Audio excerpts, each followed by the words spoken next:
Bon, là on est au pit Tobac Shinome. Il y a quelques voitures exposées dehors. Une petite Yaris GE1.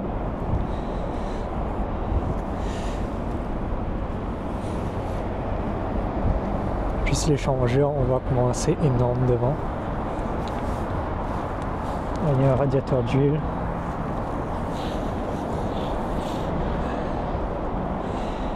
Vu les bouts de gomme, il a pas trop joué avec.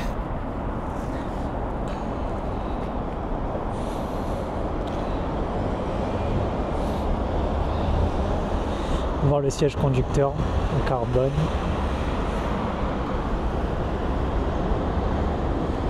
Tout le tableau de bord aussi, la partie basse en carbone. Quoique on dirait que c'est juste un ajout, un insert au-dessus.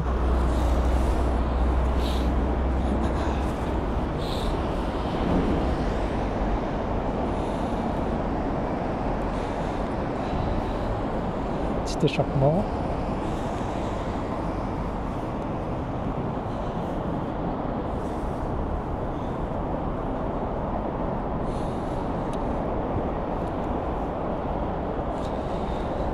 Bon, on continue.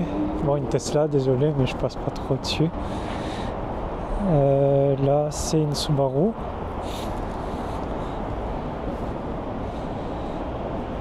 La couleur, je sais pas si jamais ça se voit à la caméra, mais c'est un blanc perlé qui part sur du bleu et du marron.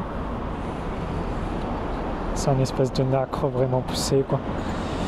Une HKS.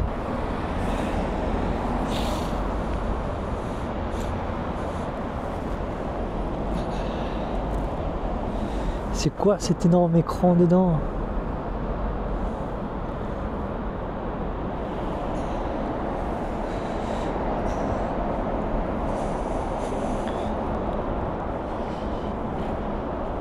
Les feux, ça fait bizarre, ça fait vraiment des tout petits feux. On dirait qu'ils sont pas proportionnés correctement. On dirait une voiture qui louche.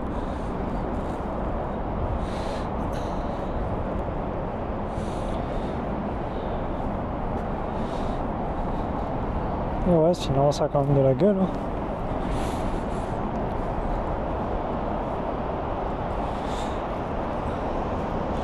Bon, à côté, une Corolla G1 avec une ligne HKS. Par contre, la taille de la sortie est énorme. Je sais pas. Mon point est largement de quoi, mètre 2 quasiment.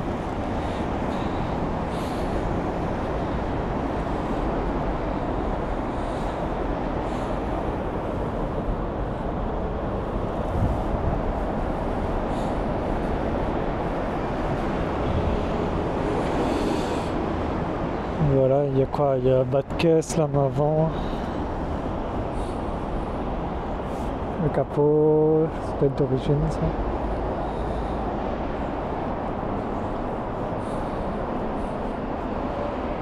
Peut-être des inserts. Je suis même pas sûr, c'est peut-être d'origine aussi. Vu qu'on n'en a pas en Europe. On a une Subaru. Le modèle juste avant l'autre là-bas. Lame carbone, capot carbone, les ailes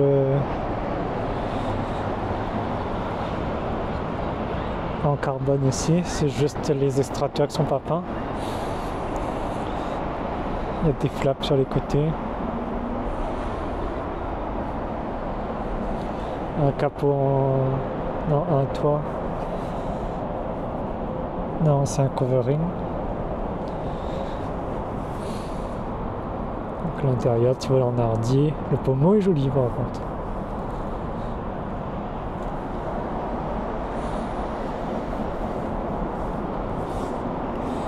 Pareil, c'est des voitures. Ça se voit que les gars attaquent fort avec quand même.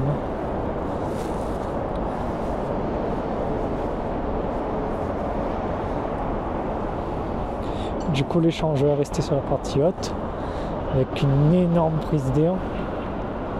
Je sais pas, jamais on voit par rapport à ma main.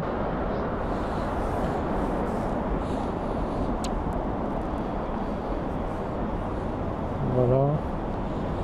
Et derrière, ouais, ligne HKS. La plupart des équipements HKS dessus. Dans l'autre, on voit qu'il y a carrément un papier HKS dessus. Après, il y a une MX5 avec un effet, c'est du gris qui part sur du mauve et du marron. Ça va, le rendu caméra rend un peu comme dans la réalité aussi. Du coup, est-ce que c'est un covering ou une peinture? Ouais, c'est un covering. Je sais pas, là on voit la découpe. Mais il est quand même bien fait. Et pour un covering, la brillance, on n'a pas trop de peau d'orange. L'intérieur est stylé par contre, hein. Tout en cuir.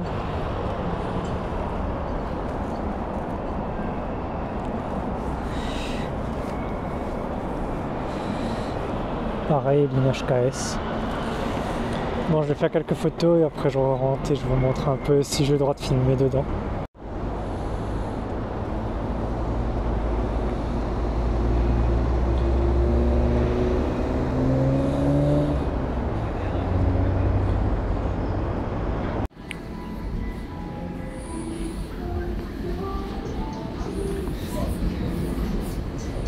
Merci, etc. Je fais une petite vidéo vite fait, normalement c'est interdit de faire, mais juste pour vous montrer ce qu'on a un peu. X7, X6, j'essaie de trouver S2000, un peu tout ce qui est porte-clés. Tout ce qui est Mugen, les pommeaux, bouchons, et en bas spoon. De mon race du coup. Petit porte-clés jantes, etc. En bien rang. Ici on a des porte-clés volant mardi. C'est quand même assez gros un porte-clés. Après ça continue avec les t-shirts et tout. Et ça en voyant tout ce qui est magazine.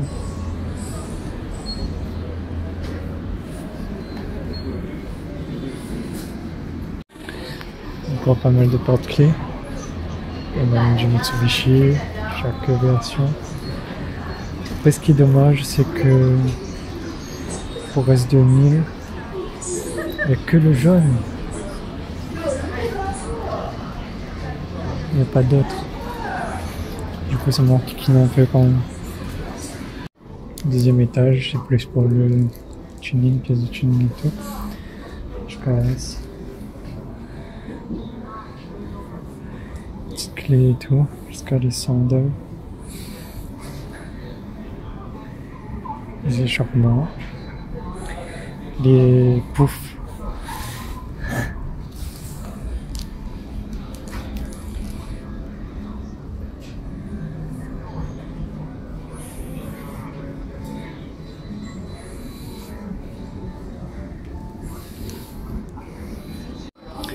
Petit moteur de Subaru.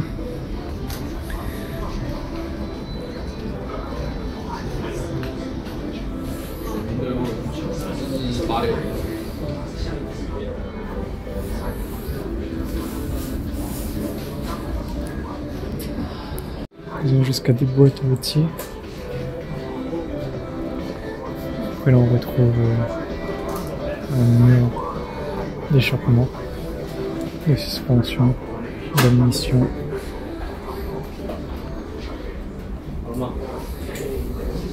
Plus l'orientation sur la roue. Ils ont carrément des alternateurs avec des peintures spécifiques dessus. Pas mal de pièces, des jantes. Bon, pareil ici surtout sur Bordeaux. Les miniatures sont vraiment canon en ce moment. Ça va ultra bien. Là on a une Linz avec vilebrequin piston et moteur à côté là-bas. dans une même boîte. Là il y a le moteur de la R35. Regardez la 2650.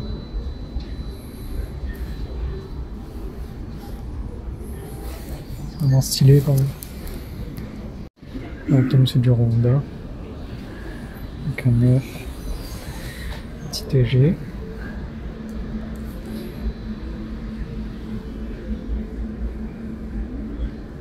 Les pommeaux GS Racing sont stylés aussi. Hein.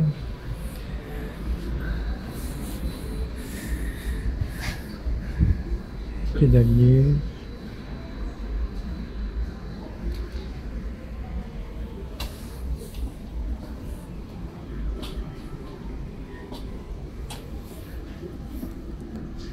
Je fais tout ce qui est équipement. Il y a du même du Abarth. Il y a quand même pas mal de trucs, c'est quand même grand pour la taille. C'est le rayon pour Mitsubishi. Ça reste quand même petit, hein, par rapport aux autres. Il y a juste ça, quoi. Hop, c'est parce que juste directement sur le Toyota de l'autre côté. Un petit loin quand même. Putain. Il y a de la belle pièce quand même. Jolie vitrine.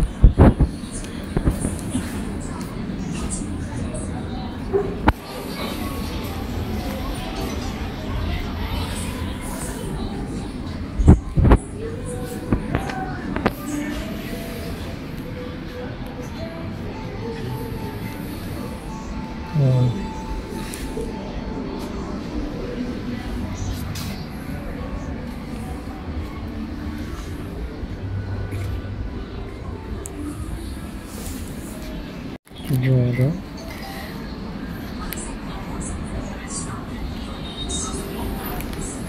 Là on sortit un peu des chaussures de ville pour pouvoir rouler.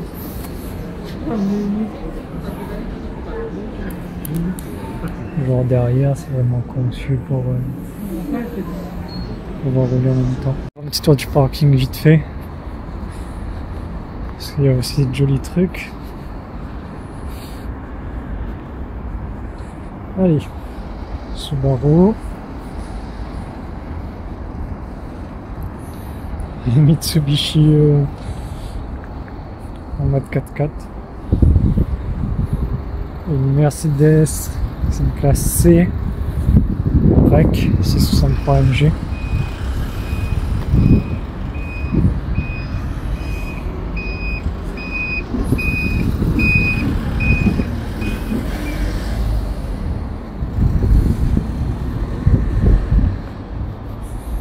Avec le siège bébé Recaro. Une Nissan. Un Porsche de la GTA, mais on dirait une GT. Ah non, c'est une GTA. Et les ailes rangées tout derrière.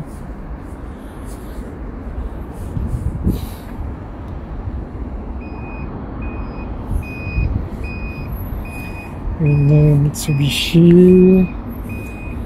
Alors j'ai du mal à savoir à chaque fois le numéro. J'aurais dit Evo 7. Comme ça.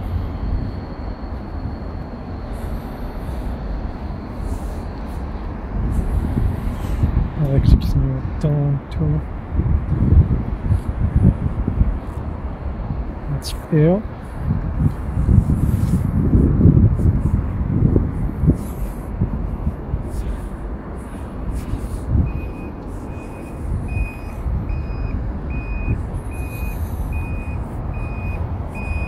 Une GT86, une voiture qu'on voit pas souvent parce que malheureusement pas vendue en Europe.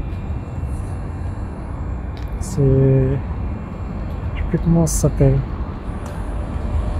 C'est remplaçant de la 370Z. Là, du coup c'est de la RABC, elle a des jantes.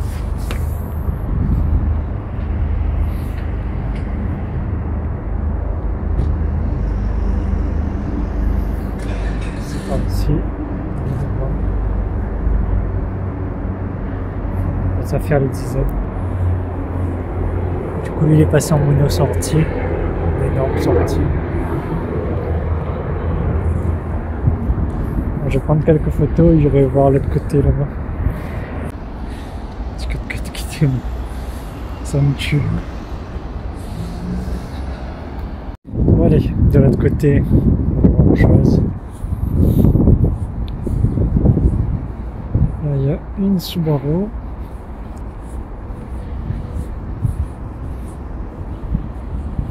Là on a mis une caméra là-bas. Remplacement du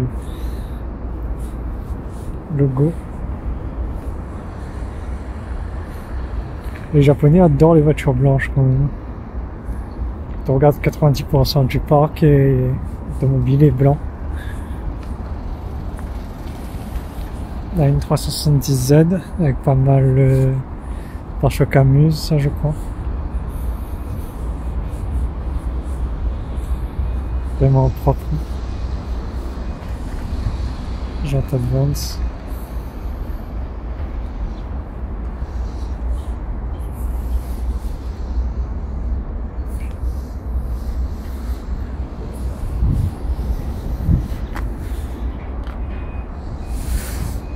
Des énormes sorties derrière. Après celle-là, elle n'a pas vraiment le pare-choc qui sort énormément derrière.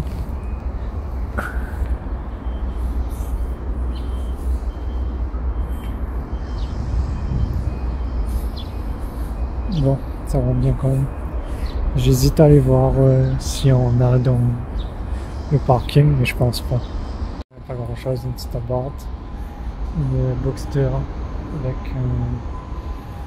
un pare-choc assez bizarre on va dire.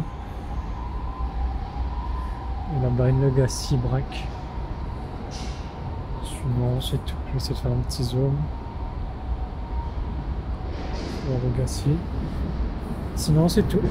En fait il y avait un rooftop au-dessus pour le garage, parking. Alors là c'est une ligne 32 GTT. La couleur est vraiment propre quand même, un petit bleu. C'est rare d'en voir un bleu. Une énorme ligne.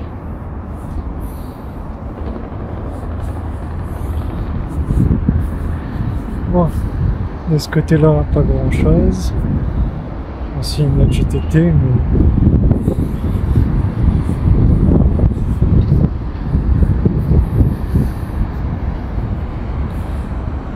une 4 portes. Il y a carrément un bloc volant et tout. Sinon de l'autre côté, une Honda S60, S660 avec le coffre avant en carbone, petit radiateur d'huile.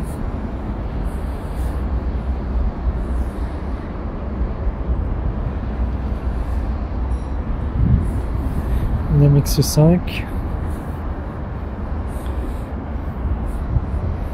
capot noir mat. Par contre c'est dommage que le capot garde l'eau en fait, et que c'est des bosses factices.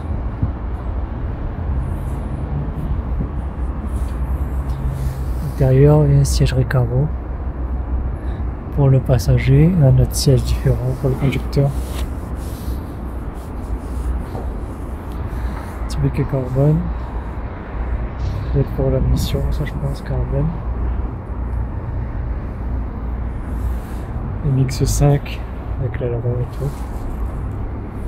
J'entends du bruit. C'est juste une petite air qui arrive.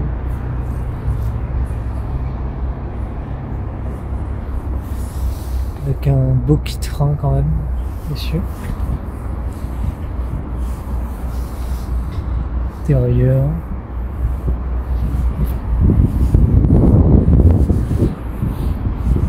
Oh. Continue une GT86 bleue. On va en TRD. On va vite collant.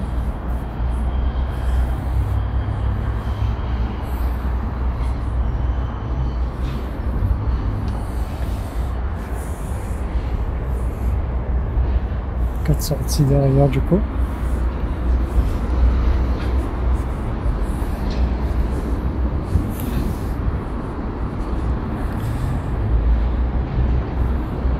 Voilà, sinon après c'est tout. Donc le Legacy break, petite Porsche, rien de plus. Bon, je vais redescendre normalement, je pense que c'est fini. Allez, on va rentrer un petit peu là. Je pense qu'il est déjà milieu d'après-midi. On dirait que je viens de sortir seulement, à chaque fois l'heure passe tellement vite. Une petite vidéo comme ça vite fait. En fait c'est un covering l'assaut. Quand on voit la qualité du reflet et tout, c'est vraiment impressionnant. En fait je remarque que c'est un covering dans les coins là. On voit les petites pliures. Mais en termes de reflet, etc., c'est vraiment stylé. Bon, j'ai bientôt plus de batterie, moi. Alors que je rentre vraiment. Parce que sans GPS, c'est compliqué de se repérer. Je trouve vraiment stylé quand même. Après là aussi on voit le gars galérer pour faire les découpes. Je pense qu'il aurait pu le faire autrement quand même, parce que là ça fait vraiment pas propre. Sinon tout le reste est vraiment top.